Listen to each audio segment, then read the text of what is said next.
দেয়ালের রং ফিকে হয়ে আসার মতো আমাদের স্বপ্ন, আমাদের ভবিষ্যৎ বাংলাদেশের কল্পনাও যেন ফিকে হয়ে আসছে।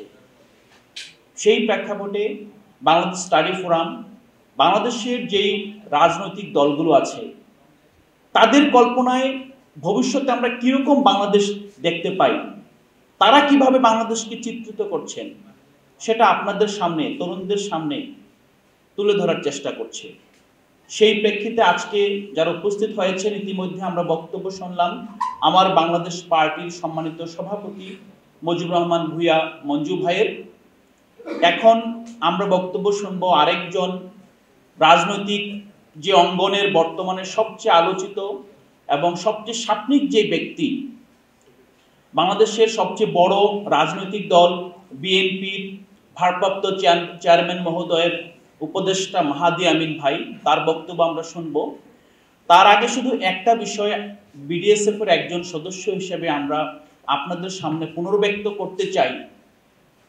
গণঅভ্যুত্থানের মাধ্যমে বাংলাদেশ একটি নতুন বাংলাদেশে পদার্পণ করেছে, এই বিষয়ে কারো সন্দেহ থাকার কথা নয়।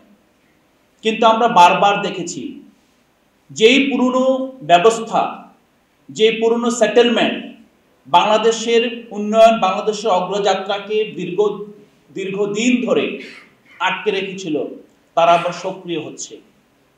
তাদের এই সক্রিয়তার একটা বড় জায়গা বিশ্ববিদ্যালয়, বড় জায়গায় জ্ঞানতান্ত্রিক কাঠামো, বড় জায়গায় সাংস্কৃতিক লড়াই। আমাদেরকে মনে রাখতে হবে বন্ধুরা, আমরা গণঅভ্যুত্থানের পর গণঅভ্যুত্থানের ফসল ঘরে না তুলে কোনোভাবেই ফিরে যেতে পারি না। আমরা রাজনৈতিক দলগুলোর কাছে প্রত্যাশা ব্যক্ত করতে চাই, তাদেরকে আহ্বান জানাতে চাই, বাংলাদেশের জনগণ, বাংলাদেশের তরুণ প্রজন্ম রাজনীতিবিদদের হাতে বাংলাদেশকে রেখে নিরাপদ থাকতে চায়। তারা নতুন করে রাস্তা নামতে চায় না, তারা বুক পেতে দিতে চায় না কোনো স্বৈরাচারের সামনে। আপনারা বাংলাদেশের তরুণদের মাঝে এমন একটি বাংলাদেশের চিত্র উপস্থাপন করুন, এমন একটি কল্পনা তাদের মধ্যে জাগরুক করুন যাতে তারা রাজনীতিবিদদের মাঝে আস্থা ফিরে পায়। এবং আমরা বাংলাদেশ স্টাডি ফোরাম অতীতে যেভাবে কাজ করেছি, ভবিষ্যতেও বাংলাদেশের তরুণদের মাঝে নতুন বাংলাদেশ এবং একটি নিরাপদ বাংলাদেশের জন্য কাজ করে যাব, যে বাংলাদেশের বুদ্ধিবৃত্তিক লড়াই হবে আন্তর্জাতিক পরিসরে, বৈশ্বিক পরিসরে, বৈশ্বিক পরিমণ্ডলে, নিজেদের মধ্যে ভাতৃঘাতী লড়াইয়ের মধ্য দিয়ে নয়। সেটা ব্যক্ত করে আমি আমার সংক্ষিপ্ত বক্তব্য শেষ করলাম।